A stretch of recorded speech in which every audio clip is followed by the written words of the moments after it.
Olá, sou Kleber Albuquerque e este é o Aquacast, um podcast sobre tecnologia ambiental, recursos hídricos e sustentabilidade.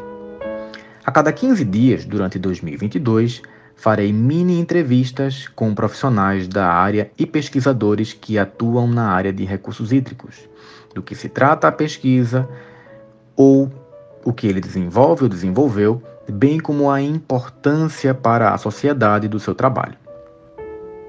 Neste segundo episódio, terei a oportunidade de conversar com a nossa primeira convidada do Aquacast, a doutora Larissa Batista, que desenvolveu uma pesquisa sobre redução de risco de desastres aplicados aos recursos hídricos. Larissa, gostaria de começar agradecendo você por participar do Aquacast, né? A primeiríssima convidada do podcast.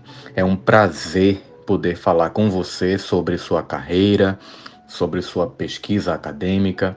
Acompanhei um pouquinho de nada do seu trabalho, mas sempre admirava e vai ser interessante a gente poder desenvolver aqui, né, um pouco para difundir por esse meio o que você realizou. Oi, Kleber, muito obrigada pelo convite, é uma alegria fazer parte desse projeto. Queria também aproveitar e parabenizar você pela iniciativa.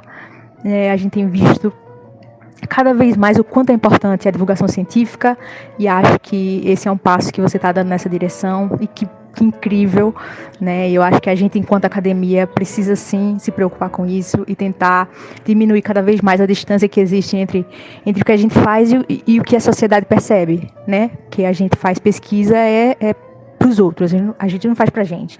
Então, parabéns e estou aqui desejando muito, muito sucesso nessa empreitada.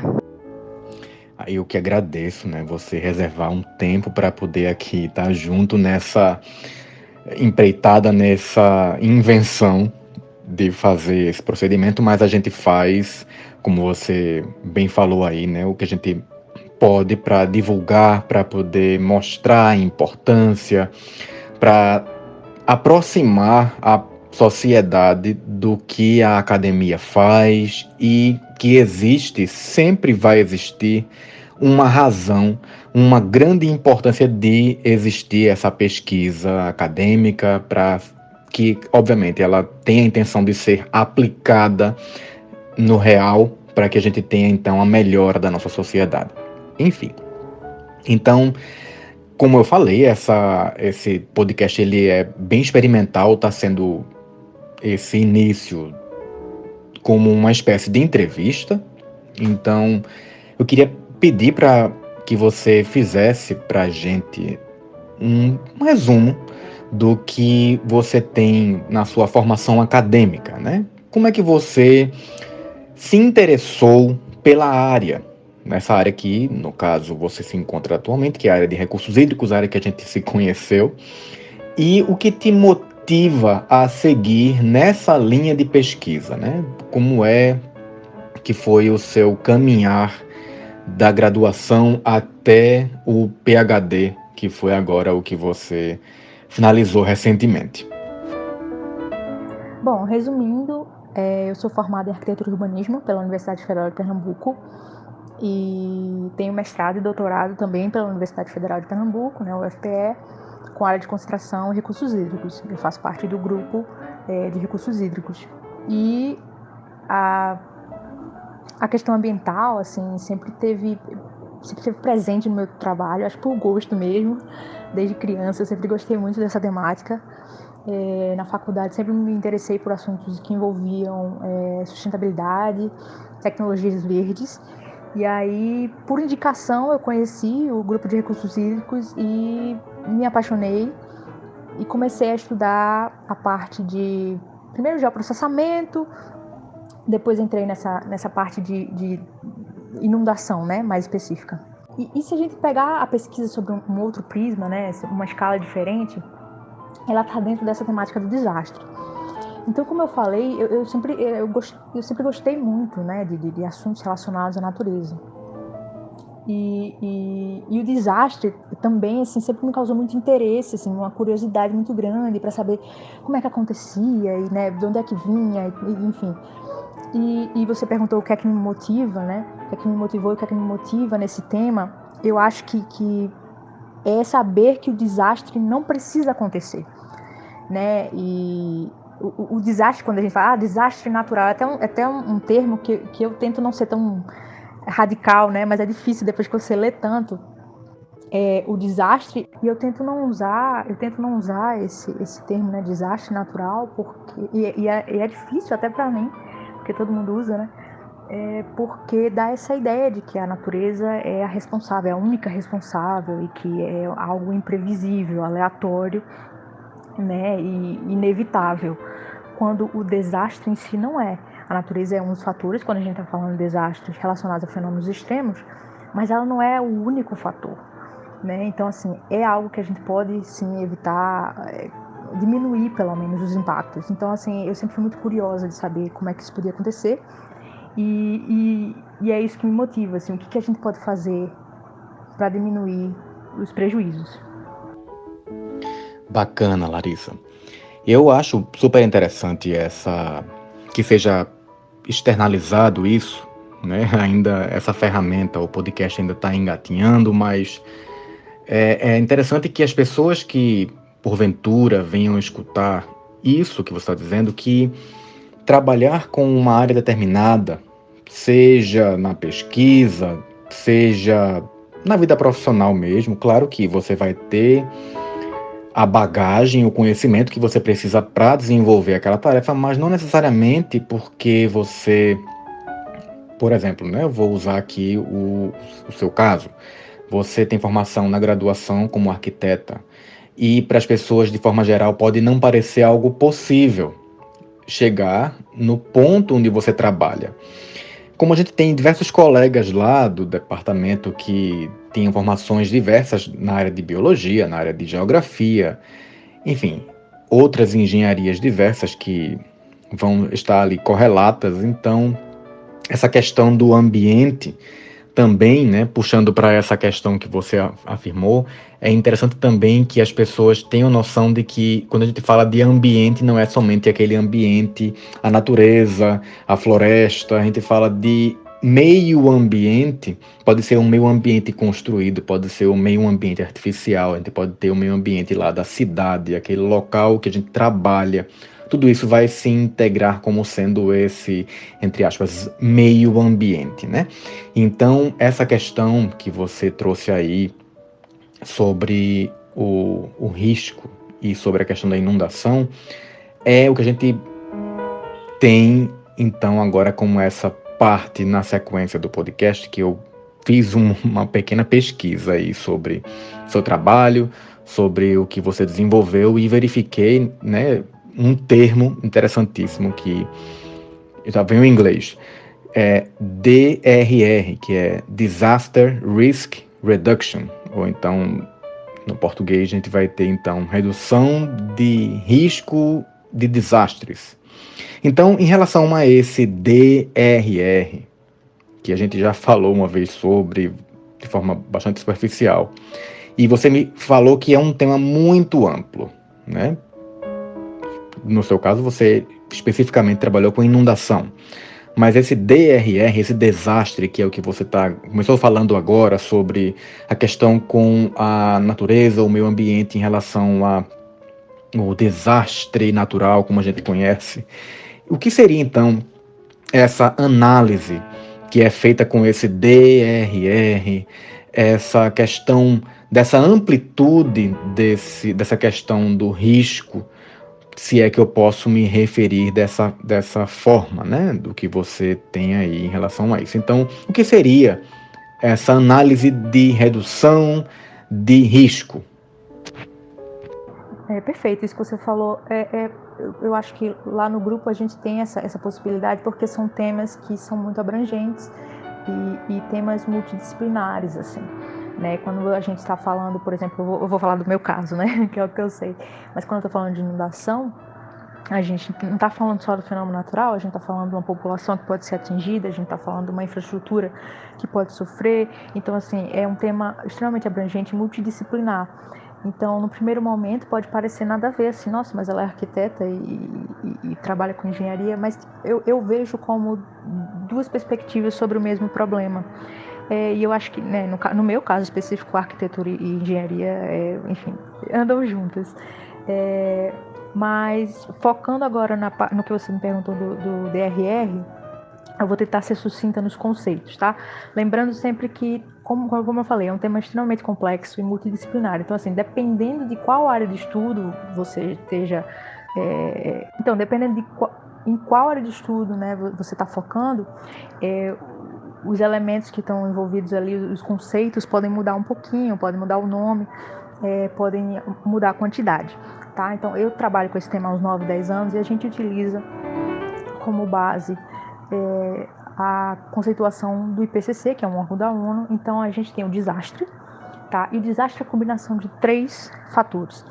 Então, imagina como se fosse um triângulo. Aí a gente precisa de 3 fatores para que o desastre aconteça. Então, a gente precisa do perigo, da vulnerabilidade e da exposição.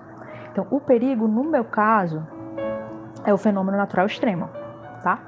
A vulnerabilidade são fatores, como eu estou lidando com inundação, são fatores relacionados a cidades que possam ser atingidas.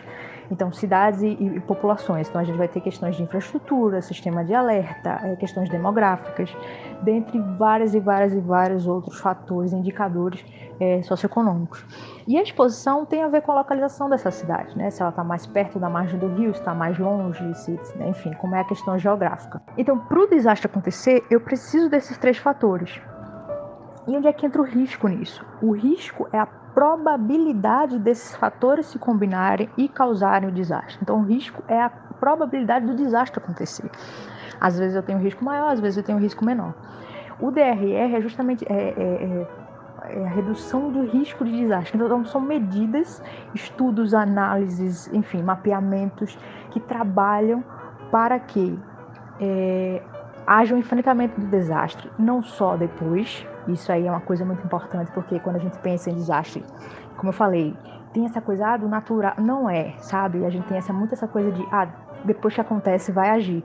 O DRR propõe que as medidas sejam feitas antes, durante e depois, entendeu? Para que a gente possa reduzir as consequências negativas. E para isso a gente pode sim ter medidas antes, por exemplo, como prevenção, durante, né, para fazer com que minimamente os sistemas continuem funcionando, e depois para reconstrução e reabilitação dessa população, dessa cidade, enfim, quem quer que tenha sido atingido pelo fenômeno, no meu caso, a inundação. Um fenômeno natural extremo poderia ser aí um vulcão, um tsunami, um terremoto, enfim, tem todas essas possibilidades. Tá, e aí pode ficar ainda a questão de, mas a natureza faz parte, então é um desastre natural, mas o problema é dar essa conotação de imprevisível, sabe, de aleatoriedade, como se a natureza fosse aleatória. E, na verdade, os fenômenos naturais, todos eles, os extremos inclusos, são cíclicos. Então a gente tem modelos matemáticos e computacionais para calcular, né, a probabilidade dos fenômenos acontecerem, com que frequência vão acontecer e como eles vão se comportar. Então a gente pode ter assim, uma previsão, né, de diferentes cenários. E o que vai mudar no caso de um fenômeno? O fator vulnerabilidade, a exposição também, claro, porque vai depender, né, das questões geográficas, mas o fator vulnerabilidade, que são as características dessa cidade, vão interferir muito mais no resultado final. Porque você imagina que eu tenho uma população extremamente mais idosa, vai ter uma condição de locomoção menor, né, vai estar mais vulnerável. Uma população mais pobre vai ter menos condição de reconstrução, vai estar mais vulnerável. Uma população maior vai ser mais difícil de você evacuar, então vai estar mais vulnerável. Uma cidade que não tem um sistema de alerta, né, para avisar as pessoas para sair antes, vai estar mais vulnerável. Então, esses fatores é que vão, de fato, sendo somados aí no potencial destrutivo desse desastre. Muito interessante essa sua fala, porque existe uma desmitificação que precisa ser feita em relação ao que é um desastre e em relação a esses chamados desastres naturais, né? Existe eu vou arriscar dizer que é como se fosse um dito popular, algo parecido, onde se fala que para que aconteça um desastre, diversas outras coisinhas estão dando errado ou deram errado para que aconteça aquele problema de tal magnitude chamado de desastre. E a gente tem passado aí numa época onde diversos exemplos estão aí para a gente nos noticiários, telejornais, que falam sobre desastres que aconteceram no Brasil e no mundo, e até mesmo a pandemia que a gente vive do coronavírus. A gente chegou a conversar como se também fosse algo que tem a ver com essa questão de desastre, né, de forma ampla. Não, tá perfeito. Inclusive com relação à pandemia, né, quando a gente fala, não é a primeira nem vai ser a última. Né? Se você olhar a história ao longo dos anos, outras pandemias aconteceram antes e com certeza outras vão acontecer no futuro. O que é que muda? É o enfrentamento, é como a gente se prepara para lidar com elas. E isso é no caso de um vírus ou no caso de um fenômeno natural extremo, seja qual for. A gente viu recentemente, né, o sul da Bahia, como sofreu, né, com inundações. A gente também teve vários casos aqui em Pernambuco ao longo dos anos. A gente tem outros locais do Brasil, porque o Brasil é enorme, que não estão passando inundação, mas estão com seca. Então, assim, não é novidade, assim, não é algo de hoje. Né? E o que a gente tem é uma cultura de resposta, uma cultura de depois que acontece, como é que a gente faz. Eu tenho uma experiência de ter ido na minha área de estudo, acho que eu estou até antecipando, mas vou aqui no raciocínio. Minha área de estudo foi porque nesses últimos anos eu foquei muito na parte do dano em si, em quantificação. Então a gente precisava aplicar em algum lugar para testar. E a minha área de estudo foi o município de Palmares. Para quem não conhece, o município de Palmares é aqui da zona da Mata Sul, de Pernambuco. E em Palmares a gente teve um evento muito grande em 2010, que destruiu, né, devastou a cidade. Mas não foi o primeiro, não foi o primeiro, né? E conversando com a população, porque eu tinha que fazer um levantamento de campo, e tinha mais a ver com a parte de infraestrutura, mas assim, inevitável que, né, eu acabasse conversando com muita gente, com os moradores, e é uma cidade do interior, mas é um interior no litoral, né? Ela está a 2 horas da capital. É uma cidade pequena, mas não é distante, né, da capital. E é uma população bem idosa, assim, principalmente na parte mais antiga, que é a parte mais atingida. E a gente via, né, como a questão, as pessoas perdiam tudo todas as vezes que tinha uma inundação grande, as pessoas perdiam as coisas. Tinha uma senhora que tinha, os móveis dela eram de concreto, para não perder móvel. Tinha outra que disse a mim que deixava, né, as coisas dela ficavam todas já preparadas para se ela precisasse sair rápido, né, de casa, estava tudo numa sacolas, numas mochilas que elas saíam correndo. Então são pessoas que têm experiência com esse fenômeno e que todas as vezes têm que reconstruir. Então você imagina o que é a pessoa primeiro viver nessa condição. Quando chove, tem gente que já fica aperreado, né? Não só para eles, mas principalmente para a população, mas você imagina o que é o gasto, toda vez o gasto público, né, com reconstrução. Existem estudos, tá, na literatura, uma literatura extensa, falando como a melhor maneira de lidar com o risco é a prevenção. Aí, voltando para a questão pandemia, né, vou ser ousada aqui de falar, mas não do ponto de vista epidemiológico, e sim diante da questão do risco. A gente tem medidas de prevenção. Antes de haver a vacina, quando a gente falava o distanciamento social e a máscara, eram medidas de prevenção para que você não se contaminasse e não corresse o risco de morrer, né, o risco de morte. Bom, e só para concluir, aí a gente vai ter o quê? Os danos, né, os tipos de danos. E é para isso que a gente trabalha, para reduzir esses danos. Então a gente tem danos que são tangíveis, né, que são danos que a gente pode calcular.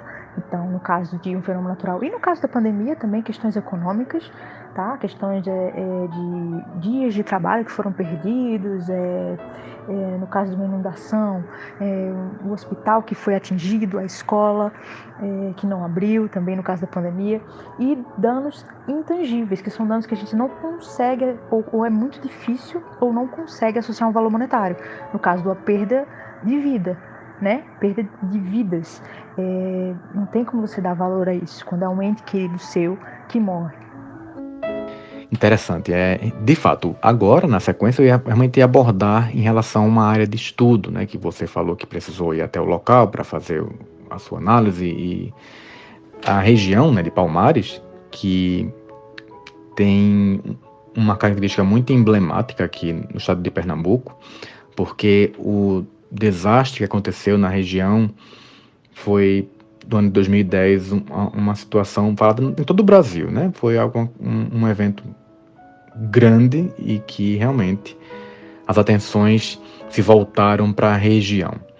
Então, o que eu gostaria de abordar com você agora é como foi essa experiência de ir in loco. Se você teve algum problema com a aceitação das pessoas para participarem da pesquisa, alguma coisa que lhe impactou em relação à região ou que você verificou, né, nessa área de inundação, alguma coisa que você possa citar que achou que foi algo interessante, algo que tenha sido ruim, se você teve algum tipo de dificuldade de acesso, como é que foram essas visitas? Então, só para situar, assim, quem está ouvindo, na verdade, a gente estava focando, nesse momento, no dano.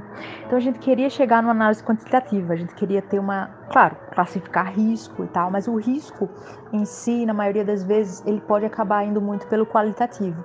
E a gente queria ter uma noção de quantitativo, né, de dano.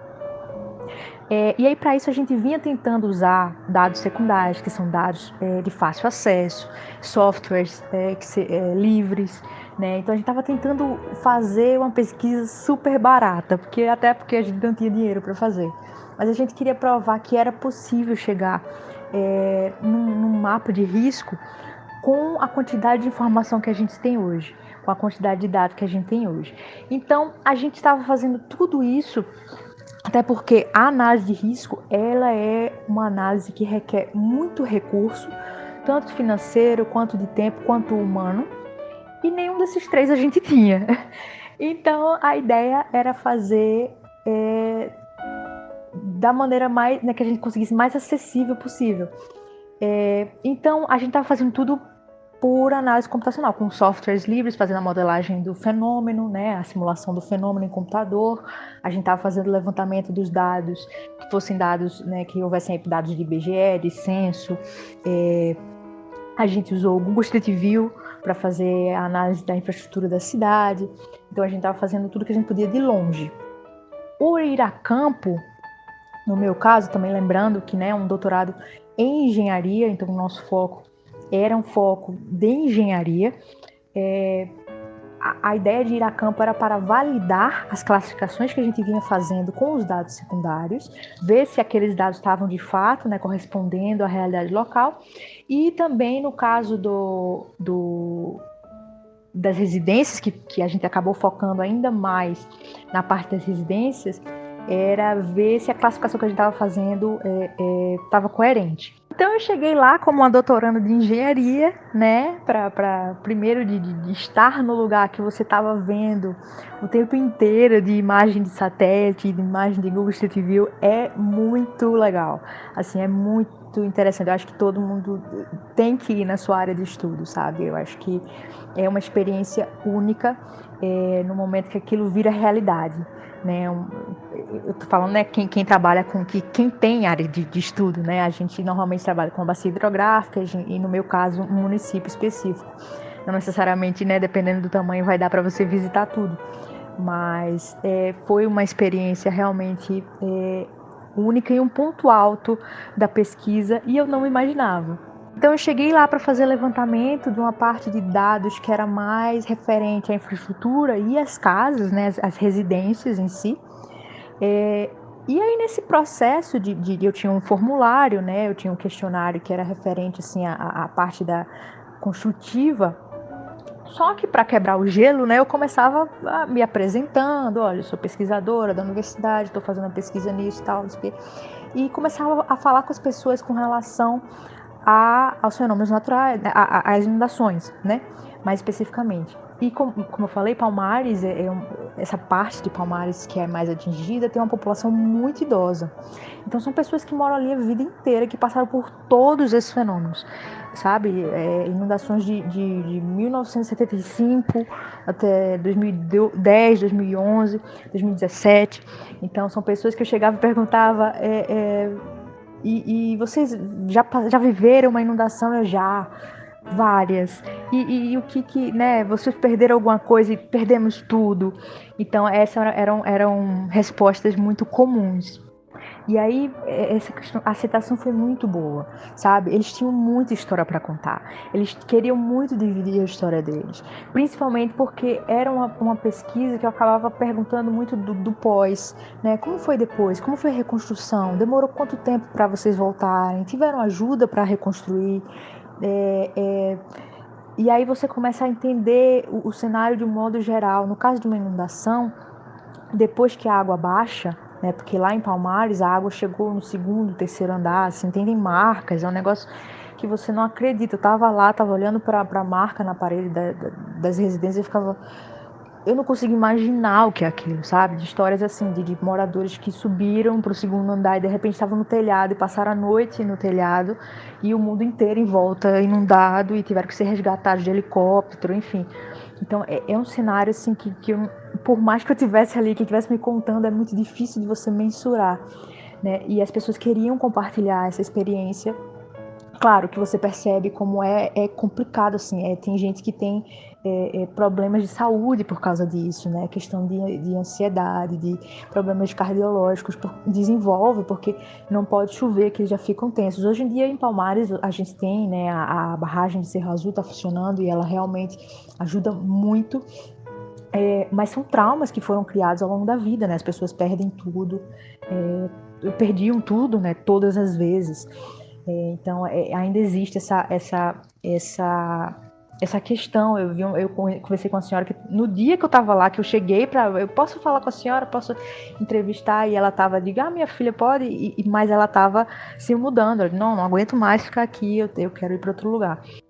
Mas a aceitação muito boa, assim, as pessoas, não sei se era porque é da cidade de interior, e aí me desculpem se for um estereótipo que eu estou reproduzindo, mas as pessoas muito acolhedoras, e chegavam, vem a minha filha, sente, quer um cafezinho, quer uma água, e queria que eu sentasse, eu não podia sentar, assim, em todas as casas, né, porque tinha muitas para levantar e era só eu e mais uma pessoa. Nós fomos em 3 visitas, levantamos 150 residências. A gente tinha, né, uma amostra para coletar e também um nível de confiança, né, desses dados com base nessa quantidade. Então não podia também conversar com todo mundo, mas conversei muito. E essa parte foi a mais rica, assim, sabe? Foi algo que me chamou muita atenção e que eu não esperava. Eu estava ali toda, né, querendo saber da infraestrutura e da questão das residências, e de repente o fator humano se destacou muito ali. E para mim é algo que eu gosto de falar, porque principalmente para quem é da área de engenharia e que trabalha com isso, com um tema que seja muito voltado para a população, assim, quão é importante você ter esse contato também, né, de você perceber onde é que você pode interferir. E aí, pegando o fio da meada que eu deixei lá atrás, Kleber que lute para fazer essa edição, depois que a água baixa, né, no caso de inundação, você tem lama, você tem questão de energia que não volta logo, você tem mau cheiro, às vezes você tem, né, bicho, e no caso de Palmares, com o fenômeno 2010, foi um fenômeno realmente muito, assim, muito grande, uma magnitude muito grande.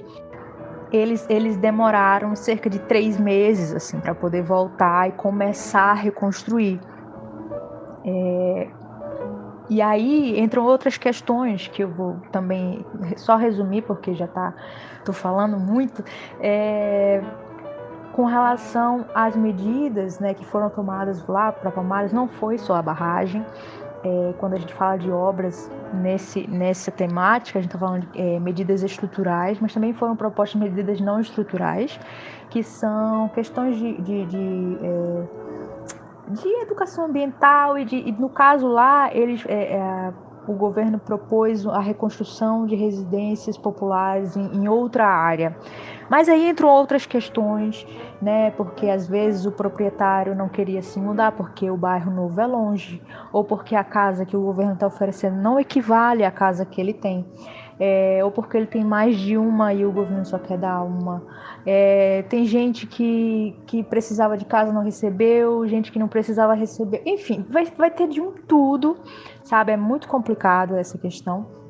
Mas eu tô falando isso porque lá foram propostas sim a retirada das pessoas da região mais atingida para levar para uma outra área. Aí a gente também vai ter outras questões aqui enfim, lá referentes à geotecnia, que essa outra área, esse outro bairro, né, um bairro novo que eles criaram, também teve. Mas enfim, o que eu quero dizer é que houve realmente a tentativa de, quando a gente está trabalhando com fenômenos naturais, né, com desastres relacionados a fenômenos naturais, a gente pode, a literatura ela fala que o melhor cenário é de você combinar os dois, combinar as obras, né, as medidas estruturais com as não estruturais. E lá houve essa tentativa, porque a gente também tem muito da população voltar para o lugar que ela estava antes, num local de risco.